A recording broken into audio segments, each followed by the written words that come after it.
गौरव, army इस perspective से, security perspective से ये तो फैक्ट है, चाहे 71 की जंग, चाहे ये ईरान ने तो इंदिरा गांधी को भी धोखा दिया, चाहे 71 की जंग, चाहे 65 की जंग। फैक्चुअली अगर मैं आपसे समझना चाहूं, tell me if I am wrong, चाहे 71 की जंग थी, चाहे 65 की जंग थी, ईरान ने तो धोखा दिया। और खामनेई का जो पर्सपेक्टिव था सीए दंगे के दौरान, या इसके अलावा जब दिल्ली में दंगे हुए थे, उसमें भारत के मुसलमानों को लेकर मुस्लिम देशों को इंटरफेयर करना चाहिए, ये तो सारे फैक्ट्स है ना। आप 71 की और बाद की बात छोड़िए, आपको पता है हमास आया था पाकिस्तान ऑक्यूपाइड कश्मीर में। यस। वो हमें, अगर किसी को लगता है कि बिना ईरान के आशीर्वाद के आया था तो बहुत बड़ी गलतफहमी है। मैंने ऑन रिकॉर्ड यह बोला है कि अगर ये रेजिम चली कि कश्मीर में आग लगा देंगे जिस दिन इनके पास न्यूक्लियर वेपन्स हो गए, इनके पास जिस दिन न्यूक्लियर वेपन हो गए, कश्मीर में आप आग बुझा नहीं पाएंगे, पूरे देश में आग लगाएंगे। That is the nature of this regime. पर अमेरिका ने यह गलत करा कि इनको यह काम, इजराइल ने यह बहुत बुरा करा, यह काम उनको 20 साल पहले कर देना चाहिए था। बहुत लटका दिया उन लोगों ने, और अभी भी जो कर रहे हैं वो बहुत, मुझे नहीं, यह फैलावा इतना नहीं होना चाहिए। आप सर्जिकल स्ट्राइक करिए, आपको जो करना है करिए, कर कुरा के खत्म कीजिए। अबे फालतू में रायता फैल रहा है, this is not good. But this man, Khamenei की बात कर रहा हूं, बहुत खतरनाक, बहुत ज्यादा खतरनाक। और जो लोग कह रहे हैं ना पॉलिटिकल, अब मैं उनका नाम नहीं लूंगा, बट जो कह रहे हैं कि साहब ये है और ये भारत के बड़े मित्र थे, हाँ, at a national level Chabahar port हमने बनाया, वहां पे हम लोग करा, वो सब बातें ठीक हैं। लेकिन आइडियोलॉजिकली देखिए, आप एक बात करिए, जो अभी हमारी बहन बोल रही थी, मेरे बाद जिन्होंने बोला था, तो वो कह रही थी कि साहब सारे मुसलमान बड़े गमगीन हैं। मुसलमान तो मरवा रहे हैं उनको। जो आपने वॉशिंग्टन पोस्ट का हवाला दिया, आपने क्या हवाला दिया? आपने बोला कि सऊदी अरब के क्राउन प्रिंस ने बोला कि निपटाओ उसको। यार तुम क्या देरी कर रहे हो? पाकिस्तान कह रहा है एयर स्पेस लो, जमीन लो, मारो उसको। तो ये तो खुद मरवा रहे हैं भाई। अगर आप किसी को न्योता देंगे कि आओ मारो, और दूसरा आएगा, तो फिर नेतन्याहू और ट्रंप विलेन कैसे हो गए? जो असली विलेन है वो पाकिस्तान है, आसिम मुनीर है, जिसने जगह दी। असली अगर आप कहना चाहते हैं तो सऊदी अरब का किरदार क्या है फिर? तो ये भी हमें देखना पड़ेगा। और आखिरी चीज एक बोल दूंगा आपको, ये लोग जो कहते हैं ना कि इजराइल ने इतने लोग मार दिए, फिलिस्तीन में मार दिए, वो बात सच है। हजारों की तादाद में लोग मर गए, उसमें बेगुनाह भी मरे होंगे। लेकिन कोई ये नहीं बोलता कि सऊदी अरब ने यमन के अंदर 3,75,000 लोग मार दिए। इसके बारे में कोई चर्चा नहीं करता। यूएन की रिपोर्ट है, 3,75,000 किल्ड, जिसमें की कहते हैं more than 50% are children below the age of 12। 12 साल के कम के बच्चों को निपटा दिया वहां पे, 3.25 लाख बंदे मार दिए, कोई बात ही नहीं करने को तैयार है। नहीं, ठीक बात है मौलाना साजिद रशीदी, उस देश में क्या हो रहा है इससे हमको क्या लेना देना? मुसलमान देश, एक मुसलमान देश ने सुपारी दी, दूसरे मुसलमान देश में हमला करवा दिया, अमेरिका से करवा, हमारा क्या लेना देना? हमारे नेशनल इंटरेस्ट जिससे अलाइन होंगे हम तो वहां की बात करेंगे ना। नहीं मौलाना साजिद रशीदी, फिर फैज भाई आपके पास आऊंगा। अमन भाई देखिए, जो भी मुसलमान यहाँ मातम कर रहा है, ये सोग मना रहा है, उसका मकसद ये बिल्कुल नहीं है कि हम ईरान के साथ जाकर अमेरिका के खिलाफ लड़ाई लड़ें। उसका मकसद ये बिल्कुल भी नहीं है। जो लोग इससे उसको जोड़ रहे हैं वो बहुत बड़ी गलती कर रहे हैं। देखिए, एक अटैचमेंट होता है, किसी से भी होता है, तो उसके मरने पर आदमी को दुख होता है, शोक मनाता है। तो उसमें मैं समझता हूं हिंदुस्तान जैसे मुल्क में ये शोक मनाना कोई बुरी बात तो है नहीं। और अभी मुझे बड़ा अफसोस हुआ वो आदमी आपके मुल्क के लिए खतरनाक है, तब भी शोक? नहीं, मुल्क के लिए खतरनाक कैसे हुआ मेरे भाई? वो तो अभी बताया, हमास से लेकर हमास पीओ के, अभी तो बताया मेजर गौरव आर्य ने, वो हमास, हिजबुल्लाह, हूती, और वो 2020 दिल्ली दंगा, भारत के मुसलमानों, मुस्लिम देश भारत में दखल दे, वो सारी चीजें आप जानते हैं रशीदी जी। आपके मुल्क, आपके मादरे वतन के लिए खतरा वो आदमी। अरे मेरे भाई, मैं बात कर लूं जी। देखिए, मेजर गौरव आर्य ने जो कुछ भी कहा है, ये इनकी अपनी निजी राय हो सकती है। हर आदमी को अधिकार है कहने का। कोई ऐसा तो है नहीं कि जो मेजर गौरव आर्य ने कह दिया वो पत्थर की लकीर हो गई और उसको बिल्कुल जो है सोने के पानी से लिख देना चाहिए। ऐसा तो कुछ है नहीं। हर आदमी को मैं सिर्फ ये कहना चाहता हूँ, देखिए, दो देशों की लड़ाई है। उन दो देशों की लड़ाई में यकीनन भारत को नहीं आना चाहिए और भारत के लोगों को भी नहीं आना चाहिए, इसमें कोई दो राय नहीं है। लेकिन इतना तो है, इंसानियत के नाते आप जिस तरह से अमेरिका और इजराइल को एक विलन के तौर पर देख रहे हैं, क्या उसको विलन कहना ये कोई गुनाह की बात है? सिर्फ इसलिए कि आयतुल्लाह खामिनेई एक बड़े अच्छे रहबर बनकर उभरे थे इस्लामिक दुनिया के, इस्लामिक वर्ल्ड के, आप सिर्फ उनको इसलिए टारगेट करेंगे क्योंकि वो मुसलमान थे? इस्लामिक दुनिया कैसे?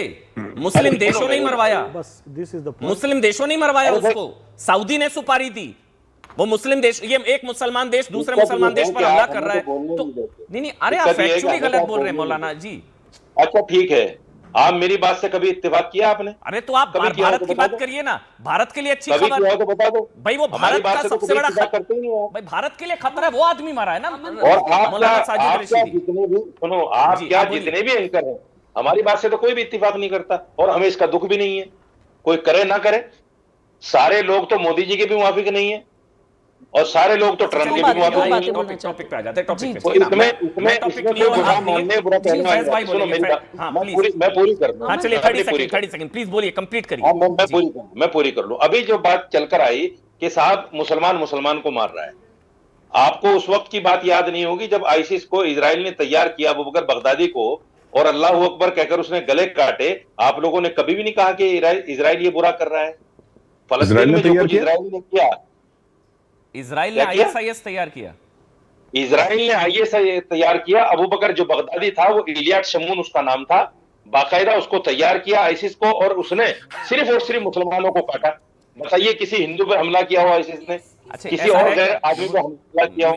आईसिस ने सिर्फ मुसलमानों को काटा और वो इसीलिए तैयार किया गया था कि मुसलमानों को जनरल सिन्हा, मुझे 30 सेकंड दे दीजिए, मैं आपके पास आऊंगा। हो गया रशीदी जी, हो गया 30 सेकंड में पूरी कर रहा हूं। 30 सेकंड, बहुत बड़ा पैनल सर, प्लीज एक एक करके सबको मौका देना। I request sir, please I request. एक मिनट पहले मेजर गौरव आर्य आप बोल लीजिए, फिर फैज भाई और जनरल सिन्हा, मैं आपके पास आ रहा हूं। मेजर गौरव आर्य, इजराइल ने आईएसआईएस को तैयार किया था। अब ये आईसिस जो तैयार हुआ था साहब, वो बाथ पार्टी थी इराक की। जो इराकी जनरल्स थे, देवर द कोर ऑफ दाइश।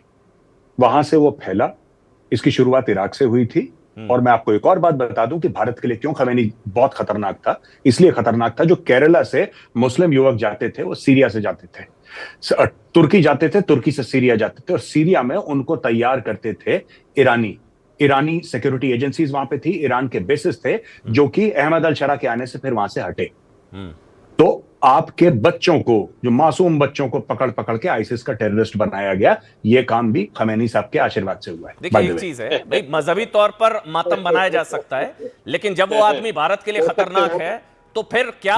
ये फैज भाई आप बोले, लेकिन जनरल सिन्हा, मैं आपसे कमेंट चाहूंगा। जनरल सिन्हा, ये भारत मोदी को एक तो लाइन ले लेनी चाहिए, ईरान के साथ दोस्ती निभानी चाहिए जनरल सिन्हा, और भारत को स्टैंड ले लेना चाहिए, अमेरिका के खिलाफ कम से कम बोलना चाहिए कि जो वेनेजुएला में किया है, जो दादागिरी चल रही है, उसके खिलाफ बोलना चाहिए।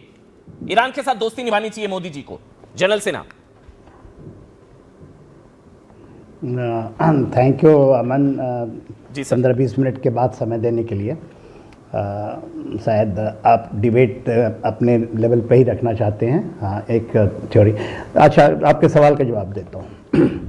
देखिए, मैं तो ये जानता हूँ कि जो प्रधानमंत्री ने अभी इजराइल के संसद में कहा है, 140 करोड़ जनता 7 अक्टूबर 2023 में जो जघन्य अपराध हुआ था उसके साथ खड़ी है, और हम इजराइल के साथ खड़े हैं, क्योंकि आतंकवाद, जो हमास आतंकवादी संगठन है, वो एक्सिस ऑफ रेजिस्टेंस का हिस्सा है। उसमें 3 हैं, हूती, हमास, और उसके जो रहबरा हैं जिनको आप लोग कह रहे हैं, वो तो नहीं, उनके जो एक्चुअली सुप्रीम लीडर हैं वो तो हैं ही, जो अभी शायद दुनिया में नहीं रहे। तो ये सीधा सा मामला आतंकवाद का मामला है।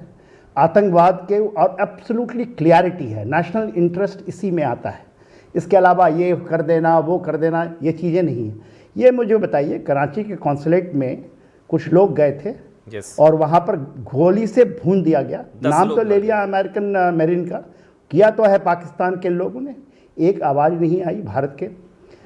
पाकिस्तान ने इसी रमज़ान के दौरान अफ़गानिस्तान में जाकर के बमबार्ड की और बच्चों को, माताओं को, छोटे बच्चों को मारा।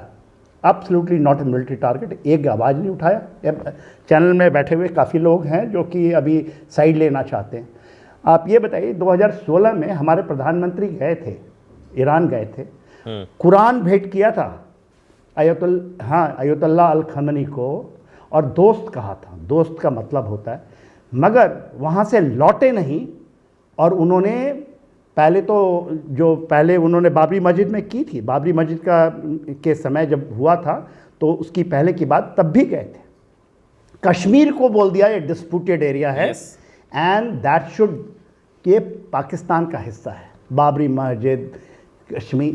तो जो गौरव आर्या कह रहे हैं वो आपके किसी भी तरीके से नेशनल इंटरेस्ट के बाहर की चीज़ है। चाबहार अलग चीज़ है। चाबहार को ये कहना कि जस्ट चाबहार लेने के लिए जाकर के हम झप्पी पाले, और हम टेररिज्म का जो सिया टेररिस्ट का पूरा केंद्र है वो ईरान है, जो सुन्नी टेररिज्म का केंद्र पाकिस्तान है। यहाँ पे बैठे हुए कोई भी जो बैठे हैं धर्मगुरु लोग हैं, कह देंगे वो कि पाकिस्तान जो करता है, चाहे वो आपका जो सेंटर था ना मरकज़े सुभान अल्लाह, या हाँ वो कह दें मरकज़े सुभान अल्लाह, या मरकज़े जो ये तोयबा था जिसके ऊपर में आपने ऑपरेशन सिंदूर में देखा, ये कह दें, कह चुके हैं उसको पहले। नहीं वहां तो आप कह रहे हैं खामनेई आतंकवादियों का। मैं किसी को नहीं कह रहा हूं। नहीं मैं पूछ रहा हूं आपसे, आपने कहा कि आतंकवादी दिखाई दिया था ना, ये सारे के देखिए चोपड़ा साहब, आज के दिन में 4 करोड़ हमारे यहाँ जो भी आप कहें सिया मुस्लिम लोग रहते हैं, भाई रहते हैं, जो हमारे वो भारतीय हैं, वो कहते हैं कि हमें रहबरा, वो थेरोक्रेटिक स्टेट है, इस्लामिक रेवोल्यूशन से आया है, उसको ये कहते हैं रहबरा, ये हमारे सुप्रीम लीडर हैं। ये तो हमें ये नहीं मानते कि यदि मेरे को कहें तो ये नहीं मानेंगे कि हम लोग इनके लीडर। ये सारे अभी आपने चलाया था ना, पूजनीय हैं, वो कई हमारी बहन कह रही थी, आशा अमीन को याद नहीं आता। आ रहा हूं रशीदी जी 30 सेकंड। 8.65 करोड़ केवल इतनी ही जनसंख्या है वहां की, ईरान की। 50% लोग वो कहते हैं डेथ टू खमेनी, वहां से आवाज आई है, वो वहां पर नारे लगा रहे हैं, और खमेनी कहते हैं death to America and death to Israel. मैं एक चीज कश्मीर तक का गए। मैं कह रहा हूं जो रशीदी जी कह रहे हैं, जी मैं एक मिनट आ रहा हूं मैं, और जो सुमैया जी कह रही हैं वो मजहबी मातम बनाया जा सकता है, कुछ रिश्ता हो सकता है, लेकिन फैज भाई जो भारत का दुश्मन वो आपका दोस्त कैसे, मेरे को तो ये जानना है। फैज मोहम्मद फैज, जो भारत के लिए खतरनाक, जो मस्जिद गौरव आर्य ने बताया, हमास, सीतू, हिजबुल्लाह, वो सारी चीजें जो जनरल सिन्हा भी बता रहे हैं, जो भारत के लिए खतरनाक है, उसके लिए उसके मरने पर यह मातम क्यों? मैं तो ये पूछना हूं। मजहबी कनेक्शन हो सकता है, लेकिन नेशनल इंटरेस्ट में तो वो भारत के लिए ठीक नहीं था ना, बात खत्म। पीओके, हमास, सारी चीजें हैं। फैज भाई बिस्मिल्लाहिर्रहमानिर्रहीम, भारत माता की जय, वंदे मातरम। वंदे मातरम। मेरी शुरू से अमन भाई एक स्पष्ट बात रही है, सबसे पहले भारत, जिस मिट्टी में खाता हूं, जिसका पीता हूं, जहां इज्जत पाता हूं, जहां पैसा पाता हूं, जहां का पानी पीता हूं, सबसे पहले वो, इसकी अस्मिता से कोई समझौता नहीं होगा। और आप देखिए इस्लाम के मूल सिद्धांतों से समझौता कर लिए, यहां पर बैठकर ये लोग वंदे मातरम को गाली देते रहे। लिटरली वंदे मातरम मुर्दा कौम का गीत कहते रहे, क्योंकि अल्लाह के सिवा किसी और की पूजा नहीं की जा सकती। यहां पर एक प्रवक्ता कह रहे हैं कि खामनेई पूजनीय है। इस्लामी जगत का कोई विद्वान बता दे क्या खामनेई को पूजनीय कहा जा सकता है? यानी इतना डेस्परेशन। भाई धार्मिक गुरु हैं कुछ लोगों के, मैं मान लिया, ठीक है, मेरा कोई धार्मिक गुरु होगा, मेरी आंख में आंसू आएगा, इट्स ओके, लेकिन साहब राष्ट्रीय नेशनल इंटरेस्ट सबसे पहले है।